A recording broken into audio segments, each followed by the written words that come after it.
Okay, here we go. Ezekiel chapter 9. And continuing. And this is the prophecies in chapter 8 and chapter 9, are kind of connected. And they're both visions. And God showed Ezekiel these visions, and they were,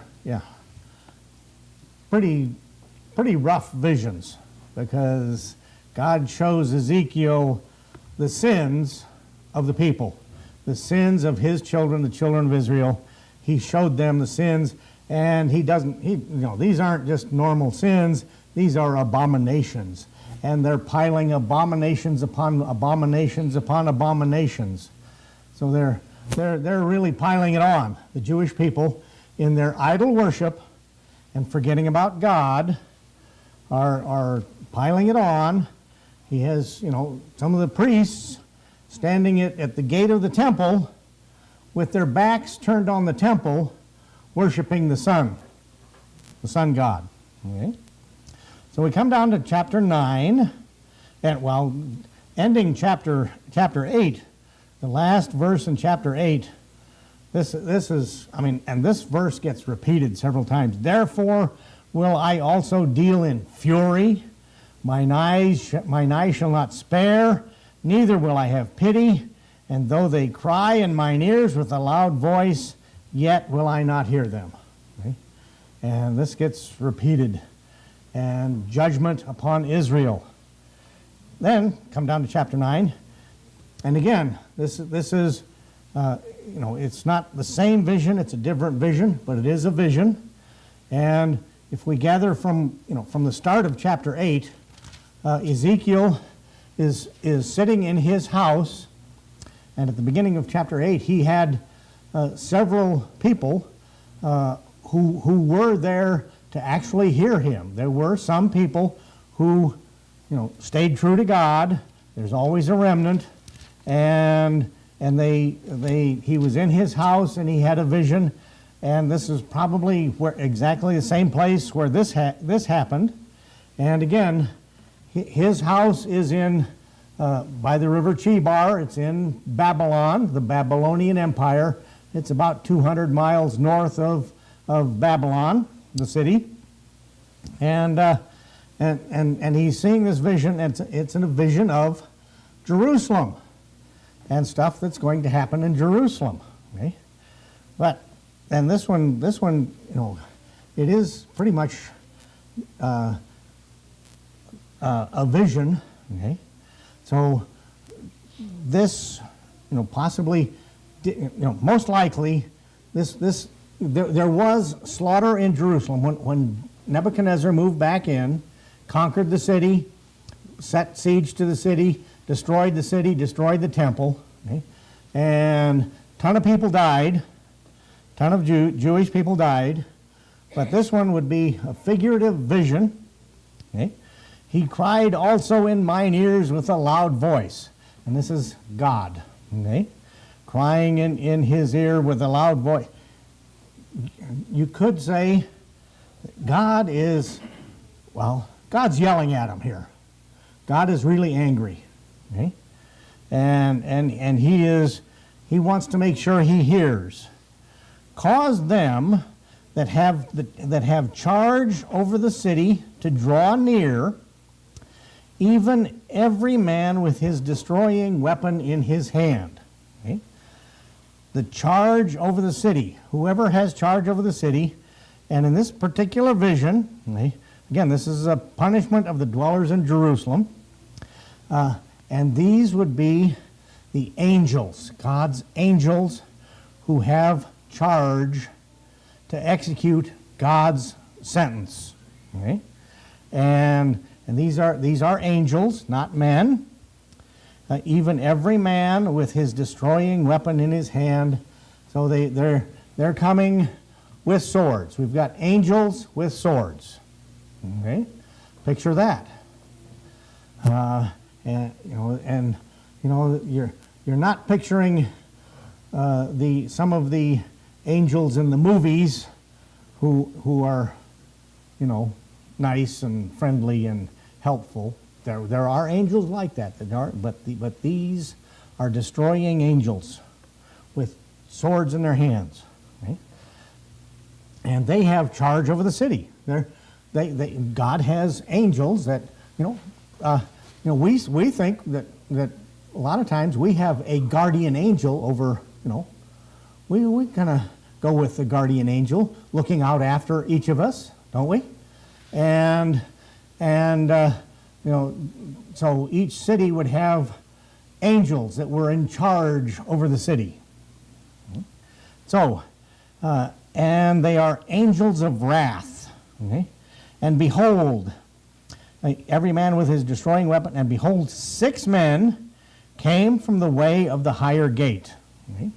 These are angel figurative destruction. They came from the north. Okay? And this is the higher gate which lieth toward the north. Again, this is the gate on the north side, the same gate where the priests would come in, over on that side of the world. For us, that side of the world. The front door of the temple is aiming that way toward the rising sun. Okay? And so this actually is a pretty good picture of where, when Nebuchadnezzar moves in with his armies, they are actually going to be coming down from the north. Okay? They come from the north, and this is the quarter which invading armies entered the Holy Land, entered Israel, entered Jerusalem. And these 6 angels, okay, we've got 6 men which lieth toward the north, and every man a slaughter weapon in his hand. Okay? And 1 man among them was clothed with linen, okay, with a writer's inkhorn by his side, and they went in and stood beside the brazen altar.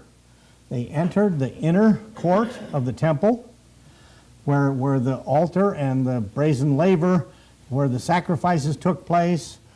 If the priests were doing their job, this is where they would be performing their duties for the children of Israel. And so we've got six men, and 1 man who is, and we'll find out here, describe here, that he is superior to those 6. And I'm gonna let you guess who this might be. This 7th man, right? And clothed in linen, and a writer's inkhorn by his side. Okay? So in those days, the writer's inkhorn was like a flat case. It may have been out of metal, probably gold or silver, something like that. About 9 inches long, okay? And let's see, 9 inches long, inch and a quarter thereabouts. By so, yeah, width by about 1 inch thick. Okay, so it's a and you would the writers, the scribes, would carry their pens, their quill pens, and a sharpening knife and ink in this writer's inkhorn. Okay, and inside again there's a room containing the pens and the pen knife, and one end it has the a little ink vessel or ink bottle or somehow one end to carry ink, and so we've got the vessel, and it's the ink vessel is kind of heavy, okay, because it's the probably made out of let's see, what would they put? I'm not sure. Maybe a porcelain type thing, or I'm not sure, and I don't have a description of what they would carry their ink in, And man with the inkhorn has to write in the book of life the names of those who shall be marked. Okay? This is a picture, this is one of those pictures in the Old Testament of Jesus. Okay? He is in other places, the angel of the Lord, that would be Jesus, describing Jesus, vision of Jesus, okay? And he is there with a writer's inkhorn, okay? And now these 7 men are standing by the brazen altar in the temple grounds, and let's see, okay, brazen altar, verse 3, and the glory of the God of Israel was gone up from the cherub. Okay, this used singular here, and this is kind of collective for, remember, the cherubim were the 2 figures on top of the mercy seat, on top of the Ark of the Covenant. Okay, so and that is where it's the proper seat of glory, okay, in the Holy of Holies, a glory of the Lord in the midst of Israel. Okay, so God's glory would be seated on the mercy seat. Okay, and God is represented as arising from between the cherubim to scatter his enemies. But here it's singular here, but it does still denote the 2 cherubim. Cherub 1, cherubim 2. And they're not pretty little naked babies flying around in diapers. That's what they're not. These are fearsome creatures. They are created creatures, and they are fearsome. And they are not naked little babies, okay? In diapers. Shooting arrows on Valentine's Day. That's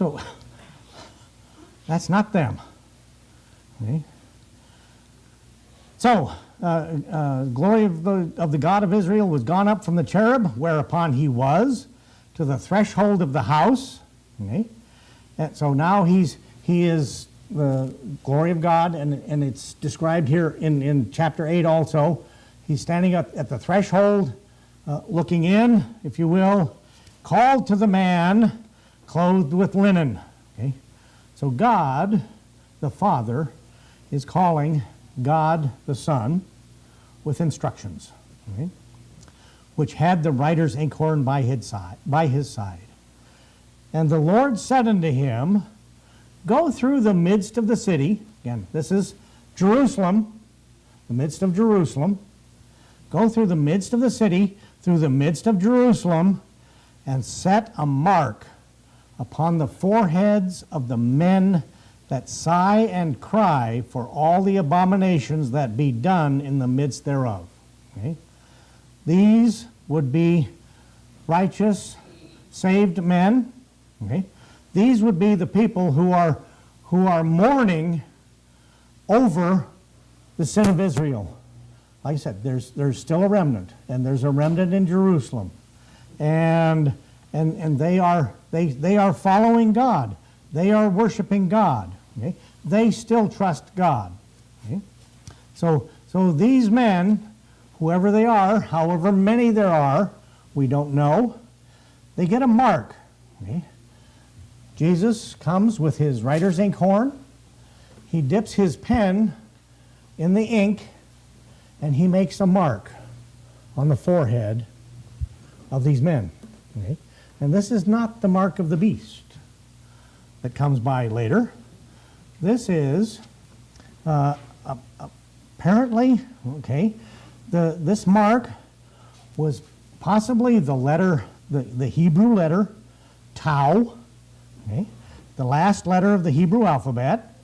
And I think sometimes, Casey puts in the bulletins, the Hebrew alphabet, and she's put that in there, and the names and meanings of the words. So this is Tau, and its old form was actually the sign of a cross. Actually, it looked like a cross. It would be what we would think of as a lowercase t. Okay? Tau, lowercase t, with the crossbar in the middle, rather than, up the top. So here is, okay, another picture, if you will, of the cross in the Old Testament. Remember, way back in Exodus, okay, and Passover, and the people were instructed to kill a lamb, smear the lamb's blood on their lintels of their houses, doorposts of their houses, and so that the death angel would pass over them. And there are a lot of commentators and scholars and you would think it would be an upside down U shape because normal doors, but a lot of people think that this blood on the lintels of the house formed a cross, right? And so there's a picture of the cross there. Okay? There's a picture of the cross here. These men in Jerusalem that Jesus is putting a mark on, the mark of the cross. Okay? And there's another similar kind of thing when the Jewish people were with Moses were wandering in the wilderness, and their campsite, the way their campsite was set up, if you read it carefully in the Bible, if you look down, God looks down on the campsite of the Jewish people wandering in the wilderness, forms a cross. I think I've probably mentioned that before, but so here we've got another picture of the cross, letter tau. Right? Go through the midst of Jerusalem, set a mark upon the foreheads of the men, the believers, okay? The ones that still trust me, God says, that be done that sigh and cry for the abominations that be done in the midst thereof. Okay? So, mercy, if you will, precedes judgment. Here is an act of mercy. Here is, through all of this horrible stuff that Ezekiel is prophesying here, here is God's mercy on believers. Okay? Think about that. God precedes mercy, and that's always in the case. Mercy precedes judgment. There we go, get it right. Mercy precedes judgment. And isn't that the case with us? When we trust Jesus as our Savior, God has shown His mercy to us. When we trust Jesus, when we trust God, He shows mercy to us, and we don't have to worry about judgment. Judgment. We might get a little chastening here and then, here and now, a little chastening, or a lot of chastening, depending on what we are, but there's still mercy. But we don't have to be around for the judgment. So, think of Lot in Sodom and Gomorrah. Remember, there was mercy there before judgment. Lot's family was Abraham said, if there be one man or 10 men, okay, there's mercy there before those two towns were wiped off, if you will, wiped off the face of the earth, and they're still trying to find them. And they think they might have a clue, but they're still trying to find pretty much Sodom and Gomorrah. Okay? So there's, again. So, go through the midst, and to the others, those that don't have the mark now, To the others he said in mine hearing, Go ye after him through the city, to the other 6 men, the other 6 angels with their destroying slaughter weapons. Okay? They're following around, and anybody who does not have the mark, just like the death angel passing over, if they didn't have the blood on the lintel, okay, they were the firstborn were destroyed. Okay? So, said in mind, Go ye after him through the city and smite. Okay? And let not your eyes spare, neither have ye pity. Okay? Doesn't matter, who, what. Doesn't matter circumstances. If they don't have the mark, slay utterly. Okay? Old and young, both maids and little children and women. You mean little children? Well, depending on how mom and dad, okay, taught their little children, if those little children are being taught idolatry, okay, and they aren't learning anything about the true God, okay, they're in just as much trouble as everybody else. Okay? But come not near any man upon whom is the mark. Okay?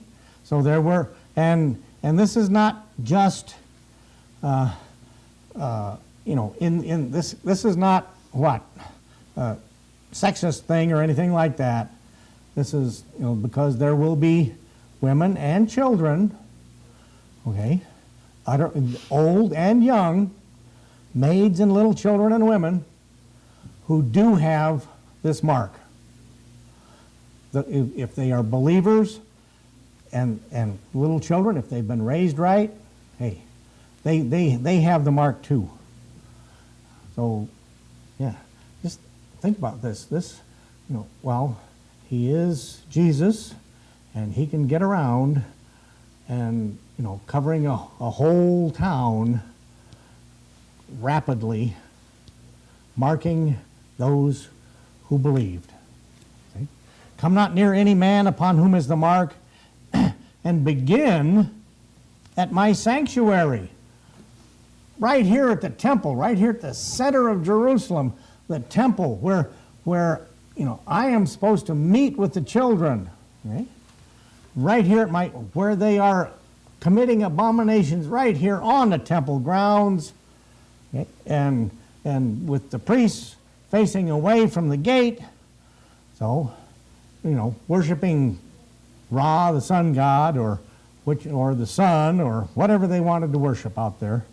Then they began at the ancient men, which were before the house. Remember back in verse 8 we had ancient men who were, let's see, got to remember where in the ancient men. Anyway, the ancient men, and these would have been the leaders of the tribe that should have known better. Begin with them. They began and he said unto them, defile the house, okay, and fill the courts with the slain. Okay, now, like I said, God has actually departed, if you will, from the Holy of Holies. He's departed from the house. Okay, and now that's where all of the bodies of that are going to be slain, they're going to be stacked up inside the temple grounds to defile it.